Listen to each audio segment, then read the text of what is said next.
বন্ধুরা, আজ শর্মি বানিয়েছে গরম গরম কড়াইশুটির কচুরি আর কষা কষা আলুর দম।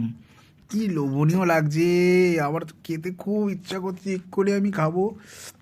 এই একটা ছিঁড়ে রেখেছিলাম আপনাদের পুরটা দেখানোর জন্য। এই যে দেখুন, কড়াইশুটির কচুরির পুর,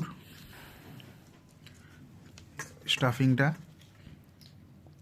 আর এই যে মাম্মাম, মাম্মাম তো, হ্যাঁ, হাই করে দাও। হ্যাঁ, মাম্মাম তো এখানটায় লুচি খাচ্ছে, কারণ ও তো কড়াইশুটির কচুরি খায় না, কোনো পুর ভরা জিনিস খায় না। এই যে পুরটা দেখুন, শুধু স্টাফিংটা দেখুন, উফ! এটা দিয়ে খাবো।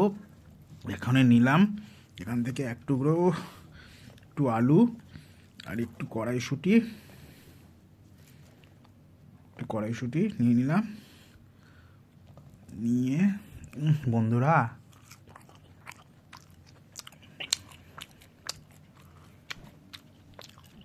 খুবই সুন্দর লাগে, খুবই লোভনীয় লাগছে। তোমরাও চলে এসো এখানে, আর কমেন্টে জানাও